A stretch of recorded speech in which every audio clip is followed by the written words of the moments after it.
औज़ुबिल्लाहिमिनश्शैतानिर्रजीम बिस्मिल्लाहिर्रहमानिर्रहीम अस्सलाम वालेकुम। स्टूडेंट्स, उम्मीद करता हूँ कि आप सब खैरियत से होंगे और आप सबको welcome online classes by doctor Mohammad Saqib Qureshi series में। स्टूडेंट्स, आज से हम स्टार्ट करने जा रहे हैं second year physics Sindh textbook board Jamshoro.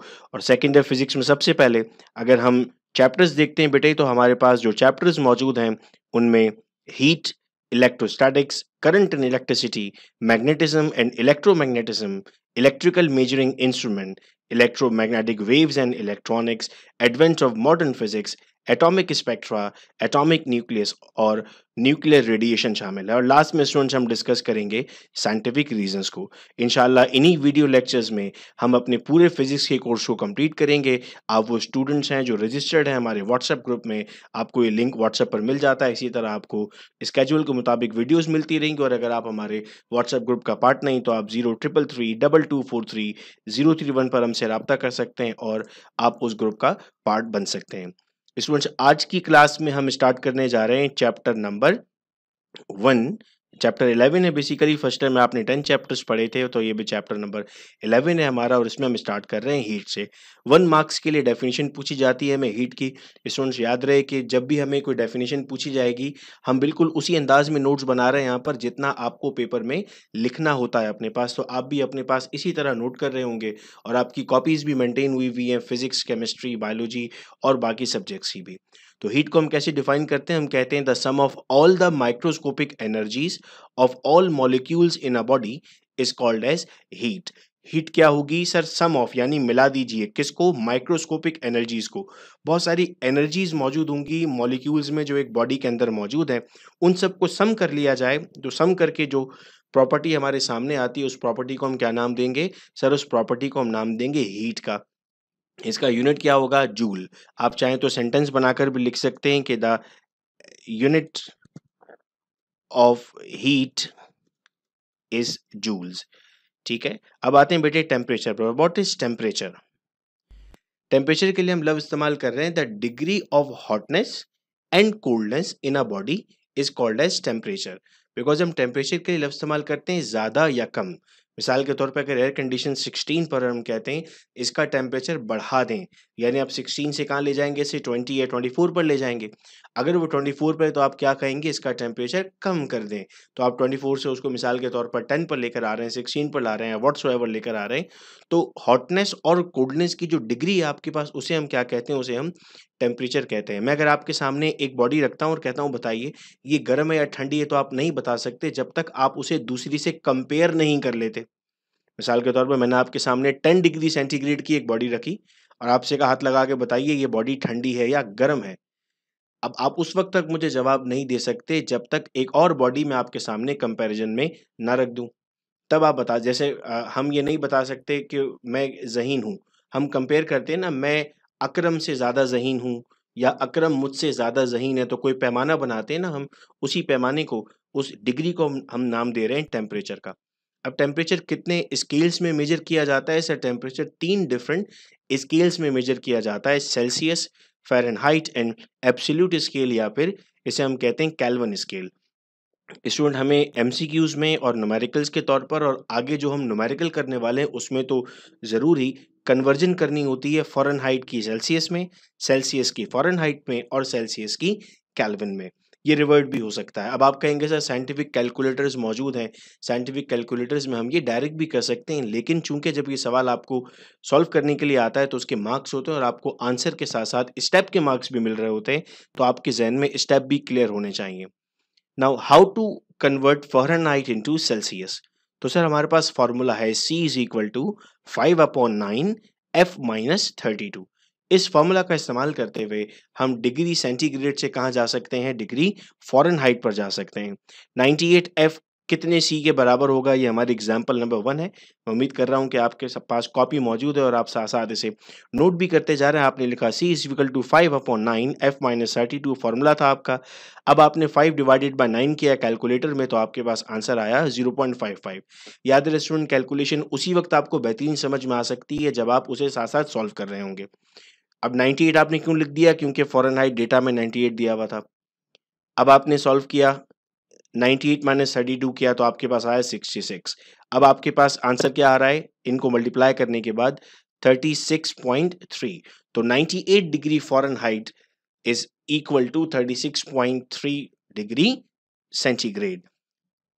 Second question पे आते हैं। मैं उम्मीद करूंगा कि आप मुझसे पहले इसको सॉल्व करने की कोशिश करेंगे। 50F कितने डिग्री सेंटीग्रेड के बराबर होगा? सर C का फॉर्मूला क्या था? 5/9 F माइनस 32। तो आपने 5/9 किया, कितना आया? 0.55। 50 माइनस 32 किया, आपके पास आया 18। अब आपने क्या किया? 18 को मल्टीप्लाई किया 0.55 से, तो आपको आंसर मिला 9.9। तो अगर 50 फ़ारेनहाइट है तो आपके पास उसका आंसर होगा 9.9। एग्जाम्पल नंबर 3 पर आते हैं। 104 degree Fahrenheit is equal to how many Celsius? C is equal to 5/9 F minus 32, formula में याद रहेगा। C is equal to 0.55 bracket 104 minus 32। 104 minus 32 करेंगे तो सर 72 आता है। 72 को मल्टीप्लाई करें 0.55 से, तो आपके पास आंसर क्या आ जाएगा? 39.6। तो किसके बराबर आ गया? 39.6 के बराबर आ गया। मैं उम्मीद करता हूं कि अब हमारा ये वाला स्टेप क्लियर हो चुका है। Now how Celsius is converted into Fahrenheit? To convert Celsius into Fahrenheit, अब फॉर्मूला है 9/5 मल्टीप्लाई बाय C प्लस 32। बच्चों यहाँ पर एक चीज समझनी पड़ेगी साइंटिफिक कैलकुलेटर में। आप सबके पास साइंटिफिक कैलकुलेटर इस वक्त मौजूद है, अगर आप उसमें सॉल्व करेंगे 2 + 2 मल्टीप्लाई बाय 2 और मुझे आंसर बताइएगा। अब होता क्या है, आपका कैलकुलेटर क्या कर रहा होता है? सॉल्व। आप क्या कर रहे होते हैं? सॉल्व। इसमें कभी कभी बच्चों की कैलकुलेशन में आंसर गलत आ जाते हैं। हम बात कर रहे हैं यहाँ पर बॉटमास रूल की। जब आप इसे साइंटिफिक कैलकुलेटर से सॉल्व करेंगे तो आपके पास आंसर आएगा 6, और जब आप इसे सिंपल कैलकुलेटर से सॉल्व करेंगे तो आपके पास आंसर आएगा 8। चूंकि सिंपल कैलकुलेटर में आप लिखेंगे 2 + 2 मल्टीप्लाई बाय 2, तो पहले वो प्लस करेगा फिर वो मल्टीप्लाई करेगा। लेकिन साइंटिफिक कैलकुलेटर में बॉटमास रूल फॉलो हो रहा होता है, तो वो क्या करता है? पहले मल्टीप्लाई करता है फिर प्लस करता है। यहाँ पर अक्सर बच्चे मिस्टेक करते हैं और उनका आंसर गलत आने लगता है।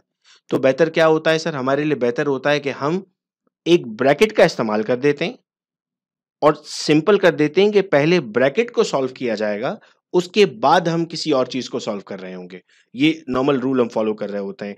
अगर ये डायरेक्ट आप कैलकुलेटर पर लिखोगे बगैर ब्रैकेट के, तो आपका आंसर गलत आता है। आप पूरा सॉल्यूशन सही कर रहे होते हो, अपनी तरफ से आप बिल्कुल ठीक होते हो, आपका आंसर गलत हो जाता है वहां पर। आइए प्रैक्टिस करते हैं इसकी। 37 डिग्री सेंटीग्रेड कितने फ़ारेनहाइट के बराबर होगा? तो F is equal to 9/5 multiply by C plus 32। तो हमने क्या कहा था? हम कंफ्यूजन में रहेंगे ही नहीं, हम ब्रैकेट का इस्तेमाल करते रहेंगे बार बार, ताकि कोई प्रॉब्लम ना आए।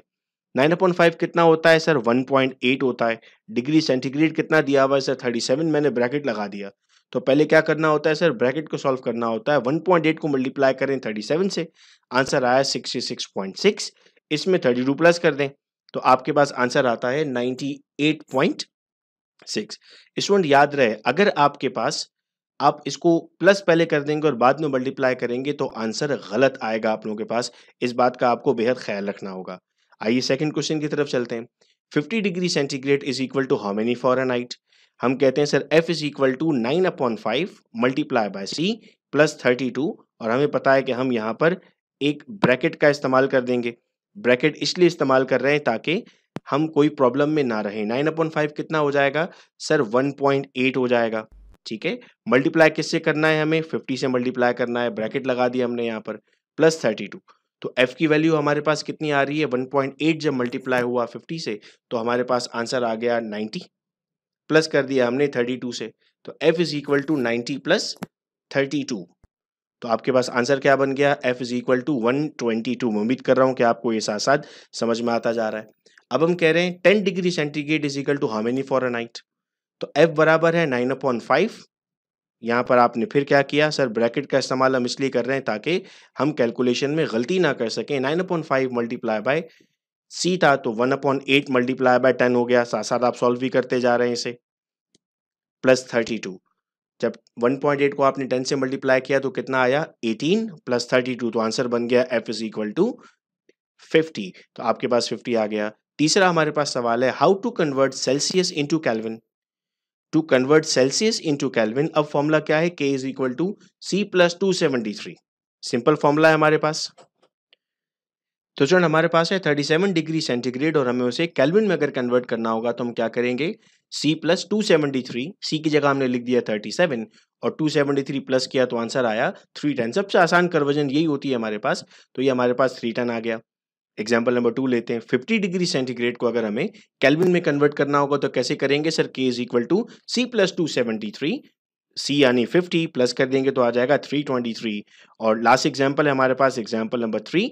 110 डिग्री सेंटीग्रेड को अगर हमें केल्विन में कन्वर्ट करना होगा तो कैसे कन्वर्ट करेंगे? K is equal to C plus 273, C की जगह आ जाएगा 110, 273 प्लस किया तो आ गया 283। तो स्टूडेंट्स ये हमारे पास चैप्टर नंबर 11 से क्वेश्चन आते एग्जाम में। आइए हम होमवर्क की तरफ चलते हैं। आपने इसे सॉल्व करके 0333224303 पर इनके स्क्रीनशॉट्स भेजने होते हैं। मैं अपने पास डेटा मेंटेन रखता हूं और आपकी अटेंडेंस रिकॉर्ड हो रही होती है।